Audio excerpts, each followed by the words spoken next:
Hello everyone and welcome. This is Ashima Shukla, आपकी यहाँ पे इंग्लिश फैकल्टी। एंड इस सेशन के अंदर इट्स अ शॉर्ट सेशन जिसमें हम लोग कुछ फ्रेजल वर्ब्स के ऊपर डिस्कशन करेंगे। फ्रेजल वर्ब्स का यूज़ कॉम्पिटिटिव एग्जाम्स में नॉर्मली आपको क्लोज टेस्ट में देखने को मिलेगा, इसके अलावा सेंटेंस कंप्लीशन में देखने को मिलेगा एंड कभी कभी रीडिंग कॉम्प्रीहेंशंस में भी इसको फ्रेजल वर्ब्स का इस्तेमाल हो सकता है when it is in a between of a passage और आपको कुछ समझना है, राइट, क्योंकि इनका यूजेज बहुत फ्रीक्वेंट होता है। एंड इसके अलावा those who are looking for learning to speak English, उनके लिए भी it's going to be very beneficial because these are some important phrases which you use in day to day life. आप day to day life में इन phrases का इस्तेमाल देखते ही हैं कहीं ना कहीं, even you are reading newspaper, going through a book और वट एवर, राइट। तो कुछ फ्रेजल वर्ब्स देखते हैं आज के। Try to frame your sentences with those phrasal verbs, कोशिश करें अपने सेंटेंसेस खुद बनाने का इन फ्रेजल वर्ब्स से, and I will definitely check them out because that is what the comment section is going to do here. Now let's begin the discussion. शुरुआत करते हैं। आज का फर्स्ट फ्रेजल वर्ब है aim at. Now aim at का मतलब क्या होता है in general sense? Aim at का मतलब होता है कि कुछ हमारी इंटेंशन है या प्लान है या हम उम्मीद कर रहे हैं कि ये चीज़ हो जाए, that is aiming at something.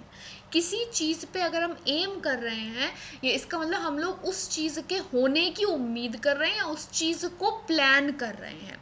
That is what aiming at means, यानी वो हमारा टारगेट है। जैसे कि एग्जाम्पल में देख सकते हैं, the magazine is aimed at teenagers, यानी कि मैगजीन का जो इंटेंशन है वो किसकी तरफ है? टीनेजर्स की तरफ है।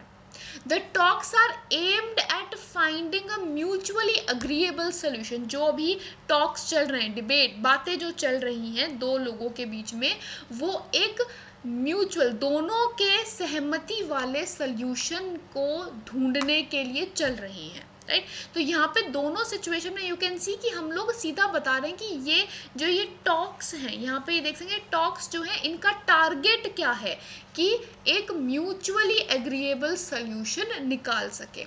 मैगजीन है, मैगजीन का टारगेट क्या है?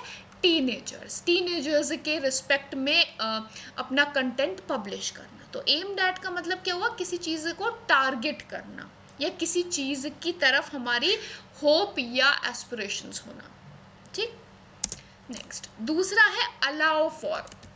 नाउ अलाउ फॉर, यहाँ पर इसका मतलब क्या होता है? When you using it as a phrase, allow for का मतलब होता है कि एक रूम ऐड करना, बेसिकली एक रूम ऐड करना या किसी चीज़ को कंसिडर करना बिफोर डूइंग योर प्लान जब बना रहे हो तो किसी चीज़ के लिए एक रूम रखना या उस चीज़ को पॉसिबल रखना, पॉसिबिलिटी उस चीज़ की रखना। जैसे कि you should allow for delays when planning a journey. जब आप जर्नी प्लान कर रहे हैं तो देरी होगी, इस चीज़ की संभावना या इस चीज़ के लिए एक टाइम गैप लेके चलें, राइट। तो अलाउ फॉर का मतलब क्या हुआ? To include that thing when you are calculating और when you are planning something. तो अलाउ फॉर क्या हुआ कि जर्नी के ड्यूरेशन में किस चीज़ को अलाउ करना है? डिलेज को, कि देरी हो सकती है जाने में, पहुंचने में, रास्ते में देयर कैन बी डिलेज, तो you have to give a room for it. इसके लिए एक फ्रेज ये भी होता है, give a room for something, give a room for it, यानी कि उसको थोड़ी सी जगह देना। नेक्स्ट अलाउ ऑफ, पहले फॉर था अब ऑफ है। अब ये फॉर की जगह ऑफ आने से डिफरेंस क्या हो गया? Now when you are allowing of something, इसका मतलब है टू मेक समथिंग पॉसिबल, किसी चीज को करना हो तो उसके लिए पॉसिबिलिटी लेना, ठीक। तो टू मेक समथिंग पॉसिबल, जैसे the facts allow of only one explanation, जो फैक्ट्स हैं हमारे सामने उनसे सीधा सीधा एक ही जवाब या एक ही एक्सप्लेनेशन निकल रहा है, ठीक। या the rules don't allow of any explanation, so exception, the rules don't allow of any exception, इसका मतलब कि रूल्स जो हैं वो एक्सेप्शन होने की संभावना ही नहीं दे रहे हैं। वो नेगेटिव सेंटेंस हो गया, but they do not allow for any exception, यानी कि वो जगह ही नहीं दे रहे हैं, ठीक। तो अलाउ ऑफ का मतलब क्या हुआ? टू मेक समथिंग पॉसिबल, एक पॉसिबिलिटी देना। Next, angle for. Angle for का मतलब क्या हुआ, आपने एक सर्टेन एंगल सेट किया। एंगल सेट किया किस चीज़ के लिए, आपको एक अपना एंगल सेट किस लिए करोगे, कुछ चीज़ देखने के लिए, कुछ चीज़ करने के लिए। तो हम जब इनडायरेक्टली कुछ चीज़ चाहते हैं और उसके लिए जब हम हिंट कर रहे हैं, ठीक, तो कुछ पर्टिकुलर हमें रिस्पॉन्स चाहिए सामने वाले से, तो हम इनडायरेक्टली उससे उस चीज़ को निकलवाने की कोशिश करें, उसको बोलते हैं एंगल फॉर समथिंग, राइट। जैसे कि he has been angling for an invitation, वो कोशिश कर रहा है कि उसको इनवाइट मिल जाए, but I do not want him to come, तो मैंने इन्वाइट नहीं दिया, लेकिन वो कोशिश कर रहा है। जैसे she was angling for a promotion, यानी कि वो प्रमोशन चाहती है और उसके लिए इनडायरेक्टली बात लाने की कोशिश कर रही है बार बार, राइट। तो basically when you are trying to get something without directly saying it, directly बोलने की जगह इनडायरेक्टली जब आप कुछ चीज़ मांग रहे हैं, उस चीज़ को टारगेट कर रहे हैं, दैट इज एंगल समथिंग, ठीक। तो एंगल फॉर यानी कि हिंट या सजेस्ट करना। Answer back. आंसर बैक मतलब से आपने कई बार सुना होगा, lot of times you might have heard your parents also say कि उल्टा जवाब मत दो, है ना। तो वो जो बोलते हैं ना उल्टा जवाब देना, वो होता है answer back.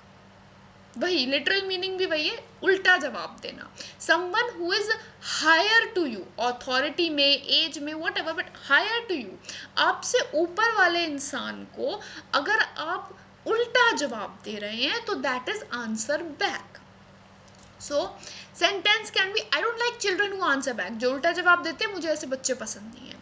Her mother was shocked when she started answering her back and refusing to help. उनकी मदर को काफ़ी शौक लगा कि उनकी बेटी ने उल्टा जवाब दिया और मदद करने से भी मना किया। नाउ फ्रेजेस की एक खास बात यही होती है कि वर्ड के बीच में भी, मतलब फ्रेज के बीच में भी sometimes word can be inserted, it is not wrong, ये गलत नहीं होता है, ठीक। Argue down. आर्ग्यू डाउन के दो मतलब हो सकते हैं। पहला मतलब है कि जब कोई डिबेट या डिस्कशन चल रहा है, उस टाइम पे आप सामने वाले को हरा दो या हराने की कोशिश करें। बेसिकली एक डिबेट में, एक डिस्कशन में सामने वाले को ओवर पावर कर जाना। The teacher tried to argue the girl down. Teacher ने कोशिश करी कि जो लड़की का पॉइंट है उसको दबा पाए या अपना पॉइंट उससे ऊपर कर पाए, but she couldn't. That is the sentence. But इसमें आर्ग्यू डाउन का मतलब क्या हुआ कि एक डिबेट था, एक डिस्कशन था, उसमें teacher tried to put her point forth, ऊंचा रखने की कोशिश करी, right. She tried to beat her in the discussion. दूसरा आर्ग्यू डाउन का मतलब होता है बार्गेन करना। अपनी दूसरा क्या हुआ, बार्गेन करना, तोल मोल करना, तोल भाव करना। तो शी आर्ग्यूड हिम डाउन 10%, यानी कि उसने सामने वाले या शॉपकीपर से, सामने वाले से 10% का डाउन करवा दिया रेट, राइट। 10% रेट कम करवा दिया। शी बार्गेन्ड टू 10%, तो इधर argue down. Now try to use these words in your sentences. For more information on my classes, आप लोग मेरे टेलीग्राम चैनल पे जुड़ सकते हैं। वहाँ पे हमारी करंट अफेयर्स की डेली क्लासेस के लिंक्स आपको मिल जाएंगे, करंट अफेयर्स, जनरल अवेयरनेस के, एंड इंग्लिश के शॉर्ट सेशंस आपको यहाँ पे मिलते ही रहते हैं डेली डोज के फॉर्म में। Don't forget to like the session, share the session and subscribe to the channel. I will be seeing you very soon with a new set. Till then, have a great day ahead.